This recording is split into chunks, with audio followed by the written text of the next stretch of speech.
Yeah, it's just to keep the energy flowing, like, cause I never stopped doing music. So if I never feel like it's fair for my fans not to receive music just because I'm not in a album cycle or not planning to release an album. A lot of artists, I remember speaking to an artist, and I won't say his name, but he went diamond before, and it was him, Chris Brown, and I in the studio, and he was like, how y'all do that? How y'all just give away the music like that? I said, because we come from that. We come from having to give away music to be heard and wanting to give away the music. When you sold 10 million records and people went into the actual store to buy your CD, like, music has changed so much, the way people take it in. Like, streaming is big right now, whereas, you don't have to own a song to play it a million times and still love it as much. It's just the form in which people are taking in music is different, so the way that you deliver it has to be different as well. Yeah. Speaking of Chris Brown, you've worked with huge artists, Nicki Minaj amongst them. Better act like you know, nigga, it's Nicki Minaj. I'm touching you tonight. I'm loving you.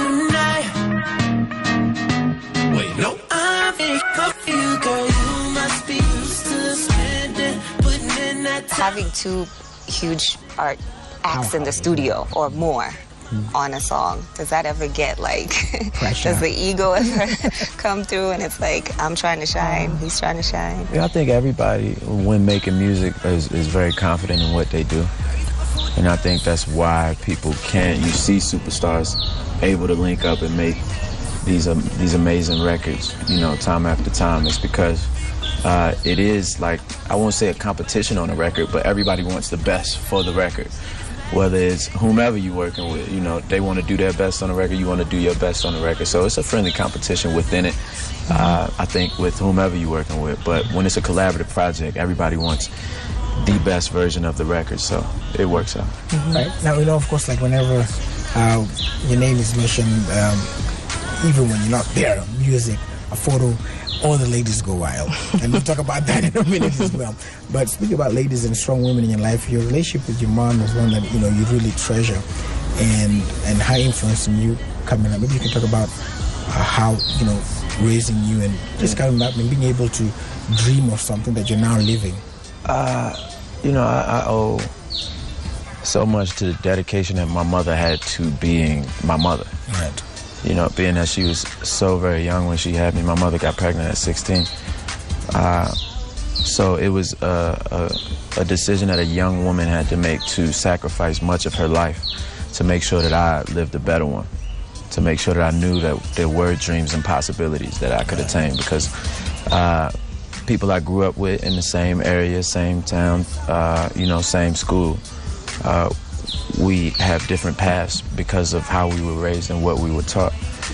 So, I just owe it to my mother for putting her dreams aside so I could realize mine. And every day I'm thankful for that. And even to this day, like, her greatest dedication is to myself, my younger brother, and now my nephew, her first grandbaby. So, family is everything to me. I was very much, as a young man, learned how to be the man of the house because there weren't men around. I didn't have anybody to look up to or tell me how to do things besides my mother, my grandmother, and, my friends, and later on in life. Kevin Lyles, my manager, is much like a father figure to me. Troy Taylor, my producer, he taught me all I know musically, and I learned a lot from him in life as well. But like I said, man, my mom was the greatest. So you still have those moments where you're like, Mama, I made it. Yeah. Look where I'm at. I definitely had those moments. Right. Yeah. Definitely. Okay. You was talking about your female fans earlier, and obviously you got a lot of love for your fans, and they've got a lot of love for you. The sex symbol status. Girl, you gon' think, girl, you gon' think, girl, you gon' think, girl, you gon' think I invented sex.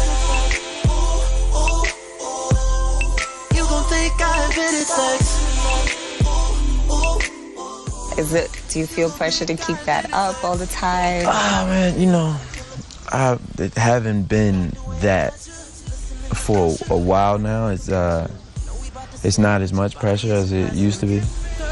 you know, you kind of put that pressure on yourself when you say you invented sex and things like Right. that. So, so you kind of got to take it with the territory. You know, I've been fortunate enough to make a career off of everything from songs about myself dreaming to make it in this business to, you know, the neighbors knowing my name to, you know, so many other things, the soldiers going to war. Like, so I think the fact that, you know, women love my music is just a plus.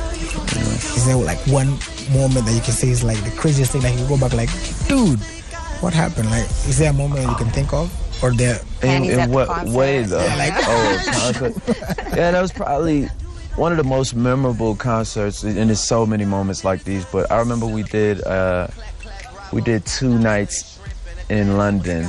It was the first time I had done like sold out shows there. And I remember like on the 3rd night, we literally had a trash bag full of panties. What do you do? What do you do with that? Like, I don't know where those panties are now. I'm sorry, ladies. Goodwill? I don't think nobody wanted them. Yeah.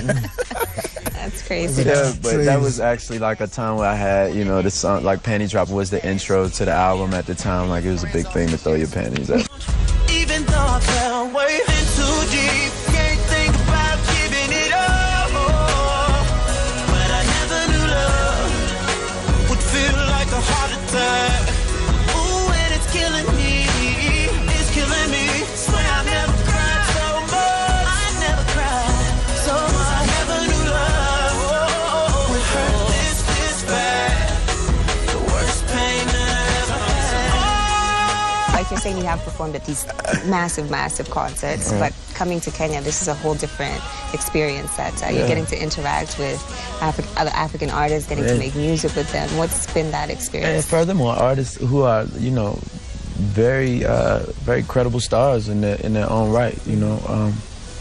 And that's why I was happy. I had the advantage of, you know, looking and seeing who these people were and seeing what they've done. Like hearing that, you know, Vanessa's been here 3 years with Coco Studios. We got Msanii coming back to Kenya. Everybody's excited about that. You know, just, you know, knowing people's stories and feeling more a part of the actual culture that is here. Because it's one thing for me to come do a show on a bill with artists, you know, and meet a headline, but to actually interact and, you know, converse and understand the cultures of everything from Ethiopian artists to South African artists. We got MT here. We got so many great people, and it's just an experience I'll never forget. Like she mentioned earlier, you know, you had the Nicki Minaj's and all these guys, and so what is the difference, a different experience like with these people? Ironically, the difference is probably that we're all here making the song together. Right. You know, when I make music with most artists, it's a phone call and it's a file send back, then it's a conversation, and then we meet and we may do something to the song together, but hardly ever do you do songs like with anybody anymore these days, because there's so much technology. Everybody's so busy and there's a studio everywhere. You can send the files back and forth. So I think the actual interaction, and furthermore, like, I know these people I do songs with, so we have a rapport. So when I send you a song and we have a conversation about it, I know that you understand what it is I want. Here, we're building that rapport as we create. So the energy's fresh, and I think it's just great to have everybody's collective thoughts there in the moment. And I'm very excited about the songs we're recording. I ain't saying no names, but you know what I'm saying. I can tell it by the way that you move. I bet you think this song is about you, don't you? I bet you think this song is about you. Tell us a little bit about your upcoming project that you're working on. Well, like I said, my 7th album, man, it's crazy. It's entitled Tremaine, which is my real name. And, you know, it's, like I said, I want to make people live, love, dance, make love, you know, cry, whatever emotions that you feel. I want you to be able to live your life to my music.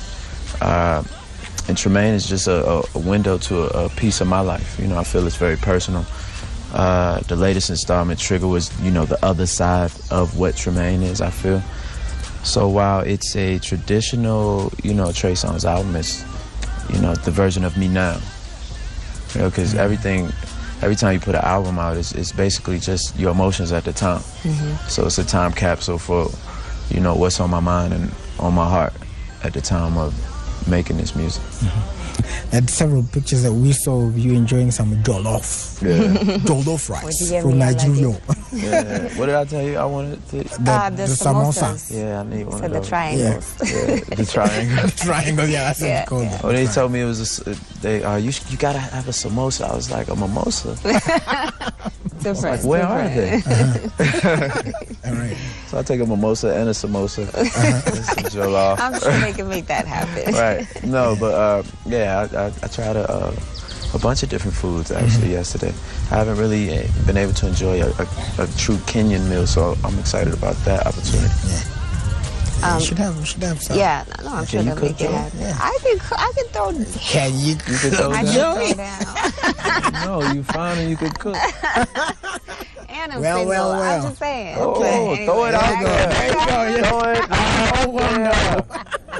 There is a kitchen Bringing it here, back. and you can prove Your yourself. skills. Right. Bringing it back to the music, though, obviously you've had a very inspirational career and a lot of success. And there's a lot of people watching you all around the world, including here in Kenya, starting out their music and maybe feeling like people don't really believe in them or they're the only ones who see their vision for themselves. So what type of inspiration would you give to that person? who's just Firstly, you have to believe in yourself more than anybody. If anybody believes in you more than you, then you don't believe in yourself enough. You have to work twice as hard as anybody that you think is working hard. One of my favorite quotes is actually that hard work beats talent if talent doesn't work hard. You got to want to become a better version of yourself, and you got to believe that you can be a better version of you if you work hard. It's, you know, any talent is like a muscle. Like when you work out, like it doesn't take any talent to work out and develop muscle. It doesn't take any talent to work hard and lose weight or tone up, or, you know, it takes consistency and hard work. So I look at any talent in any profession the same way. Like if you work hard to develop that, it will be a better muscle. The muscle will be sharper. It will have muscle memory. You know what I mean? So I just encourage people to work hard, believe in themselves, and, you know, never stop. Never stop giving up on what you feel in your heart. And my take home is work hard, consistency. Get rid of my one pack. And get a six pack. One pack to Gotta get six you to pack the right there. gym, man. Do it, man. Yeah. Success is only how you manage your time. Right. Sure. Right. That's Of all course, success is. we want to teach you, of course, some Swahili words, the cool ones. Miaje. That's like, what's up, right? That's what's up. Right. And then there is Miaje. Sema is like a cool one. Right. So what was it? Jube poa. Miaje poa. That's not what you just said. I said Sema. Right. Yeah. Sema. Sema is like. So that's like the cool way of saying what's Yeah, up. yeah, So yeah. if I want to speak to someone like that I respect, someone that's older than me or something, how do I would say what's up? Yeah, you would say what's up. Right, You so probably what would I say Jambo. Or habari yako. Habari That yako, sounds that's more like better. Habari Yeah. yako. Jabo How are Habari you? Wait, one more time. Habari yako. Habari yako. There you See, go. I need about 3 weeks here at least to retain this knowledge. Right. Together. And the most important one, if you want to say I love you, is nakupenda. Nakupenda. There you go. Nakupenda. See how it rolls off the tongue easy. To all my Kenyan fans watching, Nakupenda. Yeah. All right. And of course, we love you too. Thank you so much for taking the time to sit down with us. Thank you, Joy. Joy about to cook. Yeah, Joe's gonna cook. That's on the BTS. And- Behind the scenes, baby. Nobody will see. Check it out on Snapchat. It's a wrap. Cut. That means the red light should be off. All right, one more. Ooh.